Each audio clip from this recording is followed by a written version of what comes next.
Hello, Pittsburgh. I'm Zach Gibson, and this is TribLive's From the Newsroom podcast, bringing you top stories from TribLive.com. Last Friday, President Joe Biden blocked the international sale of U.S. steel to Japanese company Nippon Steel for $14.9 billion. While tensions stewed over keeping the company and its jobs in the U.S., some feel that this move from Biden in his final weeks in office was serving his own political agenda. Now, the two involved companies have filed a federal suit against the Biden administration. Jack Troy is here with details. Hi, Jack. Hey, Zach. Thanks for having me. Thanks for coming on. So, let's get straight into this. U.S. Steel is something that we've been covering for a very long time. I'm sure you're very familiar with it. And this, as we know, is something that Biden has been signaling for months. Although we've seen a lot of action from Biden in these past few weeks as his term is coming to a close, this doesn't seem to be within that same vein. Biden signaled this as early as March. To get us started, I will walk us through the U.S. Steel deal timeline, and this is something that we can see an infographic made by our multimedia team on most of our U.S. Steel coverage as of late on TribLive.com. So, starting August 13th, 2023, U.S. Steel rejected a buyout offer from Cleveland-Cliffs, a rival, for $7.3 billion. In December 18th of 2023, Nippon announced a $15 billion bid to acquire U.S. Steel. USW slammed the plan as greedy and short-sighted. In January of 2024, Donald Trump vowed to block the U.S. Steel sale to Nippon if he was elected. In March, President Biden also declared that U.S. Steel should remain American-owned. A month later in April, an overwhelming majority of U.S. Steel shareholders approved a merger with Nippon. Late August, Nippon upped their investment and pledged for union-run plants $2.7 billion. September 2024, Nippon refiles with CFIUS, the Committee on Foreign Investment in the United States, a submission postponing the panel report and presidential decision until after the election. Also in September, Arbitration Board ruled that U.S. Steel and Nippon Steel may proceed with the merger regardless of union approval. In December of last year, Nippon offered a 10-year guarantee of no production capacity reductions without government approval in a bid to assuage the national security concerns. December 23rd of last year, CFIUS fails to give a formal recommendation to President Biden, leaving the deal completely up to him. Biden decided on Friday to block the merger on national security grounds. The companies signaled plans to sue, and on January 6th, Nippon Steel and U.S. Steel filed a federal lawsuit challenging the Biden administration's decision. As we've seen, both the current and incoming administration have claimed to oppose this transaction, and one of the reasons that Biden has substantiated his block was national security. Nippon, over the course of this timeline, has made many concessions or pledges to try and reassure workers and the administration that the transaction is a positive thing for both sides. Can you tell me a little bit about some of these features that Nippon worked into their pitch? Yeah, sure. So from the beginning, Nippon had made some pledges to basically make the United Steelworkers Union happy, just ease some concerns for Western Pennsylvania communities in general. As this process went on, the promises and the pledges sort of ramped up, and they became more national security focused when it became clear that that was going to be the roadblock here. Mm-hmm. So we saw some things like you mentioned in the final days before the deal was blocked. Nippon actually gave the U.S. government veto power over any production capacity reductions at U.S. Steel facilities, which, and that would have lasted for 10 years. I mean, it's hard to overstate just how extreme that is. I don't know of any precedent for that. They also, said they would keep a certain number of American citizens on the U.S. Steel board, appoint them to top management positions, pledge to keep the headquarters in downtown Pittsburgh, which obviously mattered a lot locally. There were for the workers, $5,000 bonuses if the deal closed. So they really threw a lot at the wall here. And some of it was designed to make the union happy. Some of it was designed to kind of make the national security review process easier. Regardless, it didn't work out. I'm not sure what more they necessarily could have done. But what's apparent through the reporting I've done, the reporting I've seen, and just what we know about President Biden is as long as McCall, the international president of the Steelworkers Union, said he didn't want this deal to go through, it was unlikely Biden was going to, as he, in the waning days of his presidency, really tries to position himself in history as one of the most pro-labor presidents ever. I mean, I think that's an exact phrasing he's used. So I'm not sure if there was something Nippon could have done that would have made a difference, but it surely seems like they tried. Okay. So let's talk about Biden's justification or his reasoning for this block. Over the past few months, many politicians, including Biden, have decried selling to a Japanese company as a matter of national security. Now, Biden decided to use the Defense Production Act as a means to block this deal with the justification of concerns to national security. Can you tell me a little bit more about the way that Biden used this Defense Production Act? So the Defense Production Act essentially lets the president block transactions like this if there are national security concerns. The way it was set up here is CFIUS. Basically, they could have issued a split recommendation. They could have said Biden should block the deal, or could have said he should allow it. If they said he could allow it, Biden's hands would have been tied. Instead, they issued a split decision. And so it was up to Biden. He invoked this act, but it was really in an unprecedented way. I mean, the other times it's been invoked has generally been for adversaries like China. And so it's shocking that he would do this for Japan, which is one of America's closest allies. Some of the things he brought up in the actual order, as well as an accompanying statement from the White House, were critical of foreign steel companies, but it was not actually terribly pointed at Nippon Steel, which was interesting. But he basically criticized these companies for, dumping steel at artificially low prices to kind of screw over basically American manufacturers. He also said, steel's an essential national security product. I think it's hard to disagree with that, though it's, not entirely clear how much U.S. Steel is actually contributing to the Department of Defense or anything like that. Right. But those were the reasons cited, and those were pretty consistent with some of the things that have been floated by people in the Biden administration and lawmakers who were on his side over this. Okay.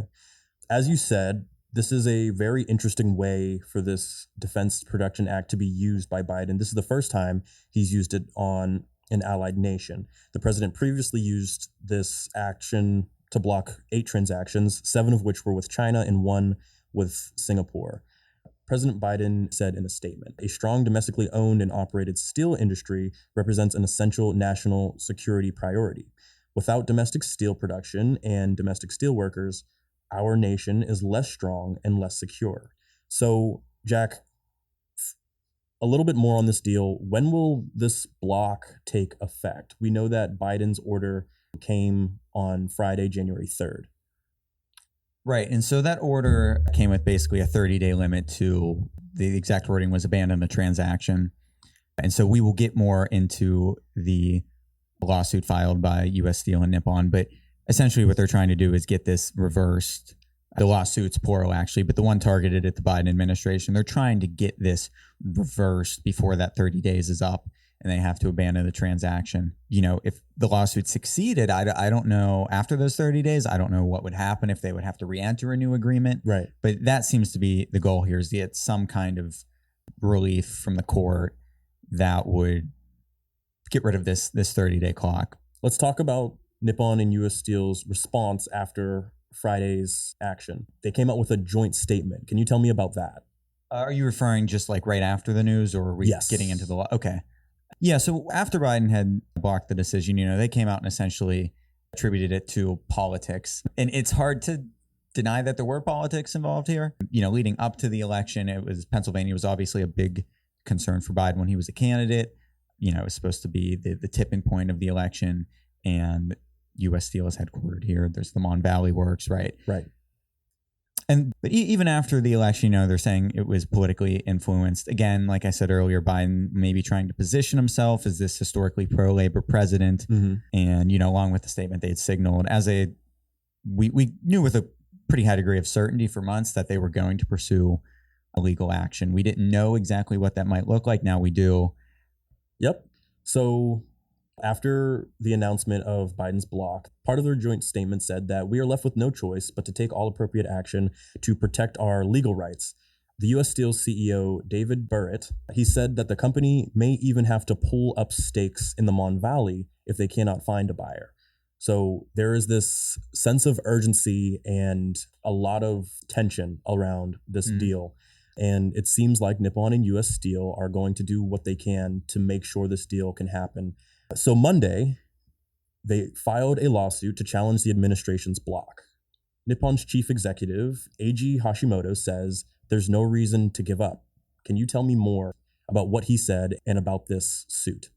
Yes, so there are actually 2 lawsuits that were filed, which at least was not something I was expecting. One is against the Biden administration, which we had seen coming. The other was against the Cleveland Cliffs CEO, as well as Dave McCall, president of the union once again. That suit against the Biden administration is basically looking for a reversal of that CFIUS decision and allow CFIUS to do another review, one that is, as the companies would put it, untainted by politics. That second suit is against Lourenço Goncalves, the Cleveland Cliffs CEO, as well as Dave McCall. And it basically alleges that they had conspired to sink this deal. The union had been in favor of an initial offer from Cleveland Cliffs. Their first offer was about $7.3 billion. That came in mid-2023. Mm-hmm. And Cleveland Cliffs obviously has an interest in this deal not going through. U.S. Steel is their primary competitor. They would be, immensely strengthened under Nippon ownership if the promised investments come through. And so the suit is essentially saying that, they recognize their interest here and they colluded with one another to sink this deal. And so in that regard, they're seeking an injunction that would prevent further interference and I believe some kind of compensation as well. Okay. So just a little zoomed out look at both of these suits. With the Biden administration, it seems like they're seeking to set aside the order from Biden and the CFIUS decision to require a new deal that's free of all of the hands that have been put on it. And almost the same type of thing with the Cleveland Cliffs suit, just less hands involved in this deal between Nippon and U.S. Steel. Biden has union support for this move that he's made, and he's seen little criticism for this block aside from the involved companies and a few local mayors. Even President-elect Donald Trump said he would also block the transaction. This block has laid the stage for a potentially lengthy legal battle. Now, throughout these stories, TribLive has gotten the chance to interview Max Lown, a law professor at the University of Pittsburgh. And he says that the path for U.S. Steel and Nippon Steel may not be an easy one. As we read through this story and this interview from Mr. Lown, we find that this, although it is a lengthy legal battle, it's not necessarily certain. As he said, the real issue is that the president is accorded wide authority to make policy decisions where there's any grounding in national security. It probably isn't enough just to say, oh, it's a national security concern. There probably needs to be more than that. But in general, courts have given the administration or any administration a fair amount of deference when it comes to invocation of national security. So, in theory, it's potential for this legal battle to go the way of U.S. Steel. But in the event that that happens, the administration would likely appeal. According to the analyst you spoke to and the work you are continuing to do, just restating that we don't know what would happen in the event that it's in Trump's hands rather than Biden's. I can't imagine it's very often that companies sue the federal government over something like this and win. I mean, it's going to be a challenging case. There's no doubt about that. And analysts like him have, said it's kind of a long shot. So they have pursued this legal path. There is another option that I'm actually actively doing some reporting on, we spoke about earlier, is that Trump could change his mind. We know that Trump has said, actually came out in front of Biden and said he opposes this deal. But as one analyst put it to me, Trump is more about pattern recognition than necessarily what he said. He's obviously kind of famously unpredictable. And, he's changed his mind on big issues before. He just, announced, quite proudly that there's $20 billion in Emirati money coming into the U.S. for a data center. Mm-hmm. And so he's clearly pro-foreign investment. Remains to be seen, though, whether, now that Biden has made this decision, he's going to want to react by doing the opposite, which I think would be perfectly plausible. It remains to be seen whether he's going to basically do the opposite of Biden as he is wanting to do. But it also remains to be seen whether he can do it. The analysts I've spoken with have suggested that if Trump really wanted to find a way to undo Biden's decision, he could. But at this stage, I'm not aware of any specific mechanism where he could do that. It's just executive power is strong enough. He could probably find a way. So essentially, in the event that U.S. Steel wins this initial legal challenge and the power is now away from the Biden administration, but the Trump administration, we're not really sure what direction the administration will take.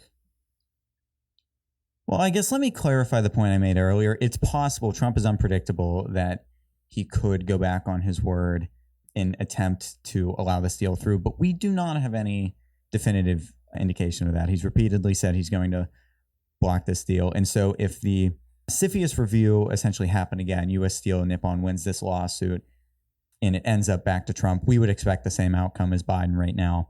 I guess the point of talking about that is just that it is another avenue that U.S. Steel and Nippon could explore, could continue to push that might bail them out here. Okay. Regardless of which way the wind blows, we know that this is going to be a long conversation when it comes to Nippon Steel and U.S. Steel. So, Jack, thank you for coming on to bring this information and helping explain the story to our listeners. Always happy to talk U.S. Steel. I'm sure I'll be back. Thanks for joining. If you enjoyed this week's episode, share the podcast to help keep Western PA locally informed with insightful discussion and the latest news from your area. It's an easy way to spread the word, and it helps our podcast reach more people like you. Don't forget to follow us on Spotify and turn on episode notifications so you never miss new content. Once again, I'm Zach Gibson, and this is From the Newsroom.